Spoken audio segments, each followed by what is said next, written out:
La reciente y terrible devastación causada por los huracanes, primero Helene y luego el potente huracán Milton que azotó de oeste a este toda la península de Florida, ha dejado una huella imborrable en la región. Todos hemos visto las imágenes, las muertes, lamentablemente. Pero cuando lo piensas en el contexto de todo lo que está ocurriendo en el mundo hoy en día, también encontramos desastres provocados por el hombre, no solo los naturales. Las provocadas por el hombre, y me refiero específicamente a lo que encontramos en Oriente Medio, esta guerra continua, aparentemente interminable, tanto en el sur, en Gaza y Líbano, con Irán, desde Yemen, y por supuesto también mencioné las guerras que se están librando en Ucrania. ¿Cómo podemos entonces analizar todo esto? ¿Cómo se supone que debemos orientarnos? ¿Cómo podemos encontrar algún rumbo en un mundo caótico? Ahora, no estoy comparando. Obviamente, un desastre provocado por el hombre es una decisión humana muy específica, una mala decisión, y hay veranos y personas responsables cuando se trata de un desastre natural. Ya sabes, decimos que es un acto de Dios. ¿Hay algún ser humano responsable? ¿Deberíamos habernos asentado en zonas propensas a los huracanes? Bueno, esa es una larga historia y una historia aún más grande. La verdad es que no se puede señalar a nadie con el dedo. Puedes señalar con el dedo cómo va la ayuda, cuánta ayuda hay, si está organizada y todos los demás aspectos de los que oímos hablar, pero no sobre el propio desastre. Así que no estoy tratando de meterlos a todos en el mismo saco. Estoy hablando desde nuestra perspectiva. Cuando ves el caos, ¿cómo lo interpretas? Por eso, siempre es bueno volver al principio. ¿Por qué existe el caos en este mundo en primer lugar? ¿Sabes? ¿No lo pensarías así? Cuando ves un mundo organizado como el nuestro, con tanto equilibrio y ecosistemas tan complejos que parecen funcionar realmente bien y en armonía, tienes que preguntarte, ¿de dónde viene el caos en primer lugar? Ahora conocemos la teoría del caos, que el caos también es parte del orden, pero yo hablo de un caos que perturba, un desequilibrio hasta el punto de la violencia, hasta el punto de la muerte, hasta el punto de la destrucción. Así que siempre es bueno volver atrás y ver el contexto, cómo miramos las cosas, qué es saludable, qué no lo es, porque al final del día hay cosas que no podemos controlar, pero sí podemos controlar cómo las afrontamos. Así que espero que esto te sea útil. Para mí es tremendamente poderoso y reconfortante de alguna manera. No reconfortante. A nadie le resulta agradable ver la muerte, ver la destrucción, ver el caos y ver a personas siendo lastimadas. Obviamente no. Pero resulta reconfortante en un contexto diferente, ya que nos permite sobrellevar la situación de alguna manera y no sentirnos completamente abrumados. Cuando miro hacia atrás a la llamada, lo que me gusta llamar la perspectiva psicomística, la perspectiva psicoespiritual sobre todo lo que está sucediendo, en cierto modo como la ciencia. Cuando ves colisiones, cuando ves cosas diferentes en el cosmos y observas los factores científicos que intervienen, tras bambalinas, uno se lleva una perspectiva completamente diferente. Entonces, ¿cuál es la visión panorámica sobre el desequilibrio, el caos, sobre todas las formas de lo que llamamos desastres? Y estoy incluyendo, ya sea natural, enviado por Dios o provocado por el hombre, lo incluyo todo en esta pregunta. Y la respuesta radica en un concepto muy poderoso que realmente te da una comprensión, no solo de los síntomas, sino de las raíces. Y eso es lo que realmente necesitamos alcanzar, las raíces de los problemas. Así que este es un tema que he abordado en varias ocasiones. Lo llamamos la doctrina, a veces se le llama el secreto, la doctrina del Tzimtzum. Tzimtzum es una palabra hebrea utilizada por el gran místico, el rabino Isaac Luria, un místico del siglo XVI, quien explicó el concepto de disonancia en su forma más pura. Cuando digo más pura, me refiero a su raíz original, que inicialmente, y esto también es coherente con la cosmología actual, al principio todo era una singularidad unificada, que luego comenzó a dividirse y descomponerse, similar a cuando observamos el nacimiento de un niño. La concepción de un niño comienza con la fertilización de un óvulo por una semilla y ahora tienes una sola célula. Ha sido fertilizada, ha sido concebida. Esa célula luego se dividirá en 2, luego en 4, en 8 y 16 y en algún momento en millones y luego en miles de millones y billones de células que conforman al ser humano, y se necesitarán 9 meses de gestación para que el feto se desarrolle hasta convertirse en un niño. Y aquí estamos, cada uno de nosotros, desarrollados exactamente de esa manera. Lo mismo sucede cuando plantas una semilla en la tierra, es solo una semilla. Pero esa semilla tiene concentrado en su interior todo lo que crecerá a partir de ella. Así que lo mismo, si lo miras a nivel cosmológico, llamado el Big Bang o cualquiera que sea el término que se use, es la misma idea.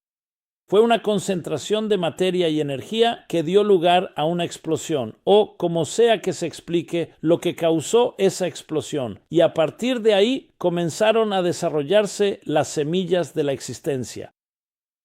Así que lo mismo ocurre, él lo explica a un nivel místico, que al principio había una singularidad de continuidad, una unidad sin fisuras.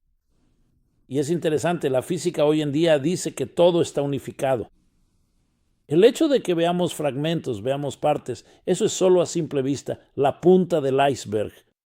Pero debajo de todo eso yace una unidad intrínseca, ya sea una unidad explicada por la teoría de cuerdas u otras teorías, que explican cómo las células, o se puede decir el ADN, la estructura subatómica de la existencia, están todas entrelazadas y conectadas de maneras que en realidad son contraintuitivas. Que los átomos y las partículas subatómicas a miles de millones de millas de distancia se perciben entre sí más rápido que la velocidad de la luz, lo que demuestra una y otra vez que existe una unidad intrínseca e inherente. Así que todo comenzó con la unidad, tal como mencioné, la célula, una sola célula. Todo comenzó con una realidad unificada. La llamaremos, por falta de una mejor manera de decirlo, la llamaremos un estado superior de espiritualidad. Podemos llamarla conciencia divina, y no había nada más presente. Para crear la existencia de otra conciencia es necesario crear espacio. Piensa en un maestro brillante. Si simplemente dejara fluir su brillantez, no habría espacio para nadie más. Todo sería abrumador. Pero piensa en un océano que no tiene límites. Simplemente inundaría la tierra y no habría espacio para nada más. Así que la forma en que lo explica el Arizal, o conocido como Isaac Luria, cuyo acrónimo es Arizal, esencialmente dice que lo que sucede es que esa continuidad perfecta dio paso, por así decirlo, a un retroceso. Esa energía se retiró, lo que él llama la luz divina infinita, se retiró y permitió el espacio. Él lo llama un vacío y un espacio vacío, un círculo perfecto. Ahora hay espacio para otro. Si lo piensas psicológicamente, esencialmente todo amor se basa en eso. Si tu amor simplemente fluye infinitamente, asfixiará a todos los que te rodean. Necesitas crear espacio para alguien. Y haces eso retirándote y permitiendo ese espacio. Así que ahora hay espacio. En ese espacio, explica, entró una corriente de conciencia. De esa conciencia divina y unificada, de esa unidad y singularidad sin fisuras, fluyó algo, piénsalo como un rayo láser. Como un pincel, si lo prefieres, que a su vez pintaría y estructuraría toda la existencia, tal como la conocemos. Así que todo comienza con un todo unificado, un espacio que crea lugar para otros, y luego viene una luz, un flujo. De manera similar, el maestro guarda silencio, pero luego comienza una corriente de conciencia, alimentando poco a poco al estudiante con ideas A, B, C, que crecen lentamente a medida que la mente del receptor se expande. Cuanto más puede recibir el receptor. Hasta aquí todo bien, pero aquí está el asunto. En cuanto creas espacio para otro, por muy hermoso y amoroso que suene eso también crea el potencial para el conflicto. No significa que tenga que ser así. Así que el hecho de que ahora hay una dualidad, es decir, no una singularidad, deja espacio para la división, o podría dejar y crear armonía. Recuerda, la armonía es esencialmente armonía dentro de la diversidad. Pero diversidad no significa necesariamente división, conflicto y discordia. Sin embargo, la diversidad puede ir en ambas direcciones. Piensa en una pintura hermosa, un rostro hermoso, una sinfonía elocuente. Todos están compuestos por muchas partes diferentes. Por muy hermoso que sea el color azul o el color rojo, por muy bien que suene una nota musical, el hecho es que la verdadera música y la verdadera belleza surgen cuando tienes una confluencia, una armonía dentro de la diversidad. No es una sola característica. Pero en cuanto tienes más de una identidad, más de una entidad, tienes espacio. Si las organizas adecuadamente de manera armoniosa y de forma sincronizada o en sincronía, debería decir, entonces tienes belleza. Pero si está desorganizado, tienes ruido. Mientras que una singularidad nunca crearía conflicto, ahora las diferentes entidades, si no trabajan juntas, crearían caos. Así que esencialmente todo lo que está fuera de lugar, cualquier desplazamiento, cualquier forma de disonancia, es resultado de este tzimtzum. Entonces, su intención era crear a otro para que pudiera haber una relación. Pero en cuanto hay otro, también hay espacio para el conflicto, para opiniones diferentes. Entonces, ¿cuál es la fuerza contraria? Esa es la gran pregunta. Bien, ¿cuál es la fuerza contraria? ¿Cuál es el antídoto? El antídoto es, volviendo a esa singularidad, no eliminar la conciencia independiente y la individualidad. Es encontrar la capacidad de trascender tu propio ser, tu propio ego, y no quedar atrapado en el sentimiento de, como no siento al otro, realmente no soy parte de ellos. El hecho es que toda la existencia es un solo organismo. Como mencioné antes, una sola singularidad, solo que tiene diferentes manifestaciones. Ahora, cuando lo piensas de esa manera, la tragedia de la violencia, de la guerra, de la discriminación, del odio sin sentido, que una persona o un pueblo o una raza hacia otra es tan... Así que no busco la palabra, absurdo no es suficiente, una palabra. Es tan incomprensible porque va en contra de la verdad misma de todo. Imagina todos los órganos de tu cuerpo. Imagina que cada uno de nosotros decide ser independiente y ya no trabajamos juntos. No solo no trabajamos juntos, sino que competimos por los mismos recursos. Es una de las peores cosas que puede pasar, cuando el sistema inmunológico se vuelve contra sí mismo en el cuerpo humano. Y eso lamentablemente sucede. Se considera una enfermedad terrible. Bueno, todas las formas de desequilibrio son esencialmente el síntoma que se ha desviado, que ha perdido el rumbo. Así que cuando hablas de cualquier forma de trauma, cualquier forma de miedo, inseguridad, donde las cosas no están en equilibrio, cada desequilibrio, cada disonancia, todo eso es resultado del síntoma. Ahora, esto no necesariamente minimiza el dolor. La pérdida, la tragedia, no es eso lo que vengo a hacer aquí. No vengo a explicarlo, vengo a comprenderlo, a entender sus raíces. Y así, en última instancia, nuestra solución no es simplemente encontrar un compromiso. Obviamente, tienes que hacer lo que tienes que hacer. Alguien viene a atacarte. Alguien viene a matar a tus hijos. Te vas a defender. No te sientas simplemente a pontificar y hablar elocuentemente sobre el Simpson y lo posible. ¿Cómo es posible que la gente pueda odiarse? Tienes que enfrentar el odio directamente y protegerte a ti mismo y a todas las personas inocentes. La segunda cosa es que incluso si encuentras formas de negociar, ese no es el objetivo final. El objetivo final no es solo la negociación. Eso es a corto plazo. Esos son parches. Esas son soluciones temporales que solo tratan los síntomas. Lo que buscas es un mundo que entienda que todos somos uno. Si me haces daño, te dañas a ti mismo. Y si yo te hago daño, me estoy dañando a mí mismo. Una verdad muy básica es que todos fuimos creados a imagen divina y todos somos indispensables. Notas en una gran sinfonía cósmica, todas partes hermosas de una hermosa obra maestra. Desafortunadamente, nos volvemos ciegos. Nos cegamos por nuestro propio interés, nos cegamos por nuestra propia convicción de que creemos que somos el centro, olvidando esa unidad interna. ¿Cuál crees que es la oración más grande? En la liturgia judía. ¿Todos conocemos el Shema? Acabamos de decirlo en Yom Kippur. Lo decimos todos los días varias veces, pero en Yom Kippur, al final del día, Hashem Echad, la unidad de la unidad divina, que significa no que hay un solo Dios, monoteísmo y no muchos dioses. Hay una sola realidad y no muchas realidades. Y todas las partes de la realidad son parte de esa única realidad.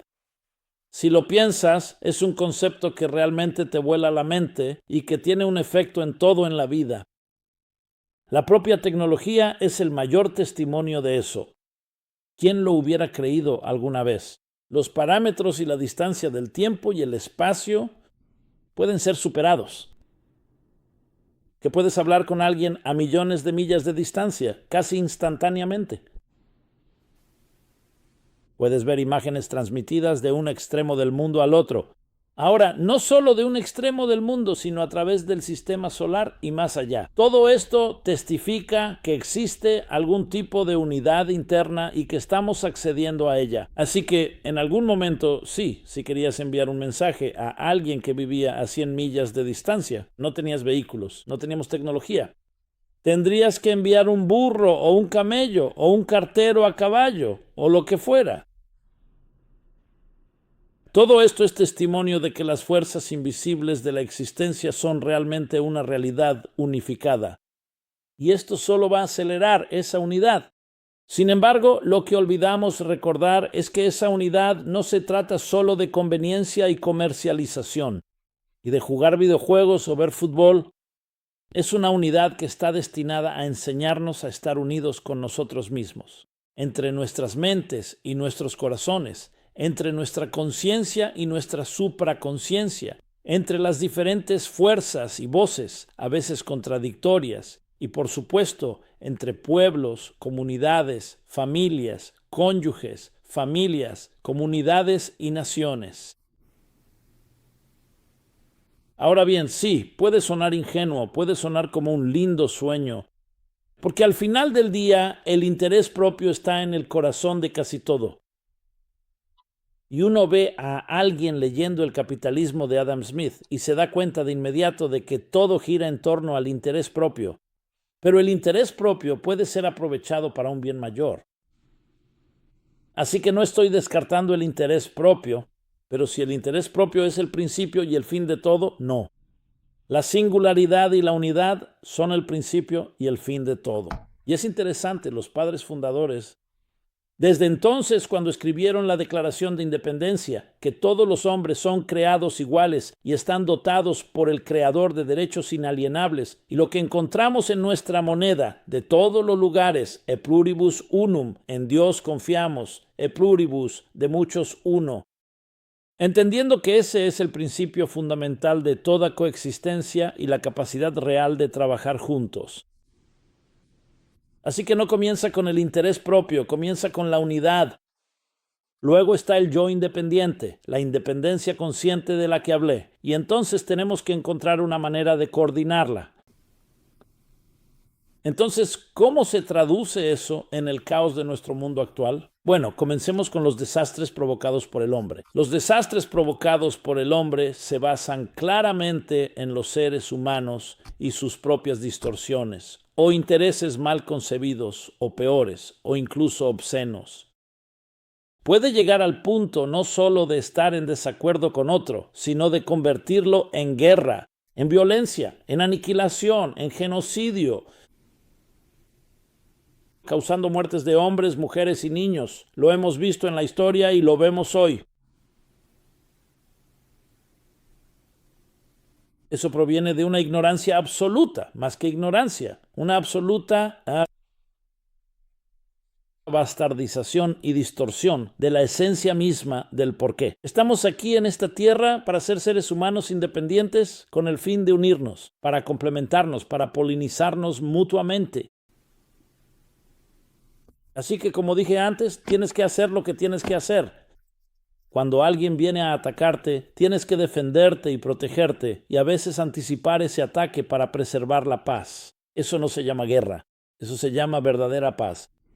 Cuando vas a la guerra contra enemigos, cuando vas a la guerra contra una oscuridad que te ha atacado, esa es la única manera de lograr la paz. Luego, por supuesto, intentas lidiar con todas las soluciones a corto plazo y los síntomas a corto plazo. Pero en última instancia, el objetivo es verlo como una llamada de atención para reconectarnos. ¿Sabes? Cuando las cosas van bien, las personas pueden estar cada una en su propio interés particular, guiadas por su propio interés, pero al menos no hay guerra. Pero cuando ves batalla, derramamiento de sangre, eso es una llamada de atención. Es una llamada de atención. Así como el dolor es una llamada de atención de que hay un problema que debe resolverse. Y ahora pasemos a los desastres naturales, o lo que las pólizas de seguro llaman actos de Dios. Así que ahí también, curiosamente, una vez escribí sobre eso, lo llamé la entrevista con Francis. Creo fue una entrevista con un huracán. Obviamente era una pieza ficticia y metafórica, pero hablando sobre por qué, ya sabes, la devastación que crea un huracán y preguntándole al huracán por qué. Y es interesante que los desastres naturales, que llamamos desastres, en realidad son parte del equilibrio de este mundo. Sabes, los vientos en la tierra son como una aspiradora. Los terremotos y volcanes son correcciones del mercado. Ahora, si no hubiera seres humanos en su camino, no lo llamaríamos un desastre. De hecho, lo llamaríamos una necesidad, ya que, por ejemplo, las placas terrestres se superponen y se mueven para mantener un equilibrio, así que de vez en cuando habrá fuerzas de fricción y diferentes causas que provocarán un terremoto. No hay seres humanos allí. Toma el caso del fondo marino. Hay terremotos, creo, no sé con qué frecuencia, pero es bastante seguido, y eso es parte del equilibrio. La misma idea con un volcán. Un volcán es el calor que comienza a acumularse desde el centro de la Tierra. Hay presiones y en algún momento estallará. Si no explotara, imagínalo como una tetera, donde el agua está hirviendo pero no tiene boquilla. ¿Qué pasaría? ¿Explotaría o implosionaría? Así que todos necesitamos desahogarnos. Es un desahogo. Los vientos de esta tierra, que se forman por las presiones atmosféricas y barométricas de altas y bajas, de calor y frío, de humedad y sequedad, son todos un proceso de lo que se llama reequilibrar la tierra. Cuando hay cosas que están desequilibradas, todo es un proceso de corregir la disonancia creada por el Tzimtzum, si lo prefieres. Si los humanos no estuvieran en su camino, un huracán simplemente haría lo suyo sin causar daño, en el mar o donde sea que esté.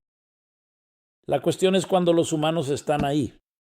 Ahora, eso no lo hace menos desastroso. Solo estoy señalando este punto. No es que queramos deshacernos de los huracanes. Ellos cumplen una función. Lo que quieres es asegurarte de que los huracanes y los humanos no coincidan. Así que, en realidad, si los humanos no se hubieran asentado en ciertos lugares, ya sea en zonas con temperaturas extremas o donde las placas son tectónicas que permiten terremotos o regiones volcánicas, no estaríamos hablando de esto.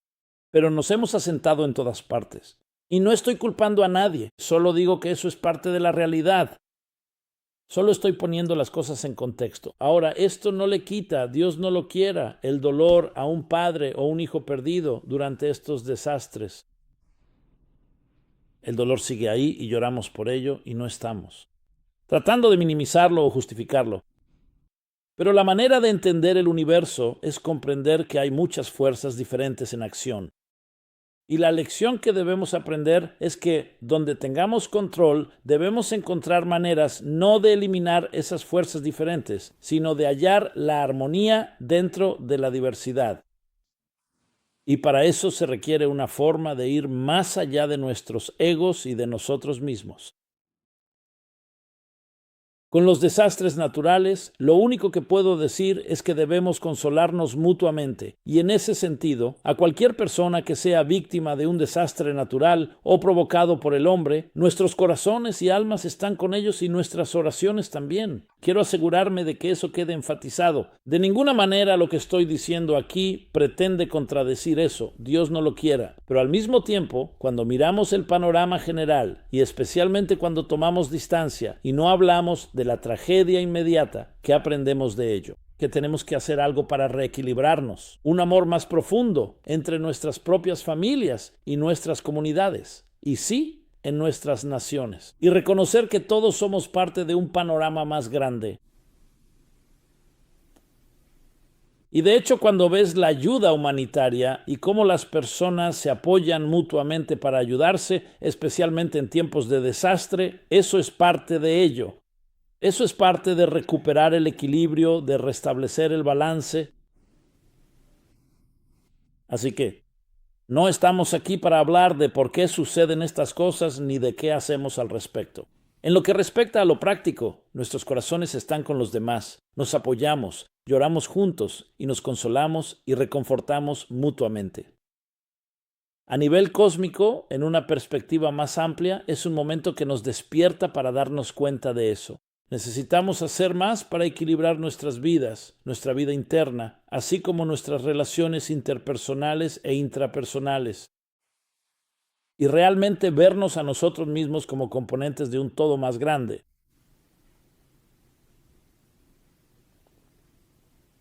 Estos son algunos pensamientos que vienen a la mente al escuchar, leer, ver y presenciar los huracanes recientemente. Bueno, en realidad no primero fueron las guerras, pero recientemente los huracanes. Y cómo todos ellos contribuyen a una sensación de caos en este mundo. Pero la verdad es que el caos está destinado a que nosotros vengamos y creemos orden, a crear armonía dentro del caos y darnos cuenta de que el propio caos es una llamada de atención. Y una capacidad, una oportunidad, debería decir, que nos permite observar las cosas. Preferirías ver el caos que no verlo. Preferirías que estuviera en la superficie, que fuera visible, en vez de que estuviera gestándose bajo la superficie. Y, específicamente cuando es psicológico, preferirías poder abordarlo, mirarlo y enfrentarlo. Y sobre todo, anticiparse. Que mientras más creamos unidad interior y unidad entre nosotros, en última instancia creamos, eso afecta a todo lo que nos rodea. Como nos dice la física hoy en día, la mecánica cuántica, que el observador no es solo un observador. Afectamos el mundo que nos rodea. Por el simple hecho de interactuar con él, de verlo, incluso solo observarlo, afecta el mundo y tiene un impacto. Así que puedes imaginar que si tenemos más armonía dentro de nosotros mismos, eso se desbordará. Y ese efecto mariposa, ese efecto dominó de crear armonía en todo lo que nos rodea. Lo principal que quiero decir, especialmente al entrar en el nuevo Año Nuevo judío, que en realidad es un Año Nuevo universal, como ya he señalado. Rosh Hashanah es el cumpleaños colectivo de toda la raza humana. Yom Kippur es el nacimiento de la esperanza y el perdón para todos nosotros. Al entrar en este nuevo mundo y en este nuevo año, debería convertirse en un mundo nuevo y debemos hacer nuestra parte para inclinar la balanza y traer más armonía a nuestras vidas y armonía a las personas que nos rodean. Y realmente debería ser un año armonioso, un año en el que prevalezca la paz, el fin de toda guerra y destrucción, y de la violencia, el odio y la oscuridad.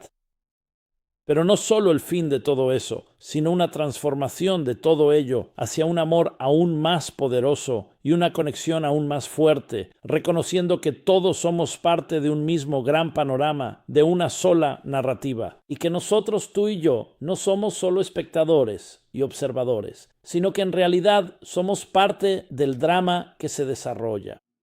Y lo impactamos y podemos impactarlo. Y eso nos da el poder de navegar para navegar a través de todo esto. No podemos controlar todo lo que sucederá, las circunstancias, pero sí podemos controlar cómo afrontar la situación y cómo ayudar a los demás a afrontarla. Que Dios te bendiga con esa fuerza, claridad y guía.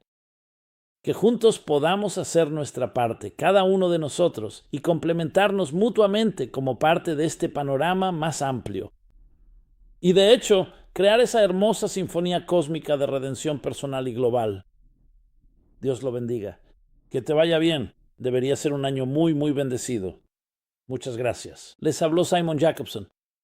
Meaningfullife.com es nuestro sitio web, nuestra plataforma para este y muchos otros contenidos. Por favor, suscríbanse a ellos. Suscríbanse a nuestro canal de YouTube, que sigue creciendo. Por favor, compartan y nos encantaría recibir sus comentarios, sus pensamientos, sus opiniones, sus críticas y todo lo que puedan aportar a esta sinfonía. Que te vaya bien.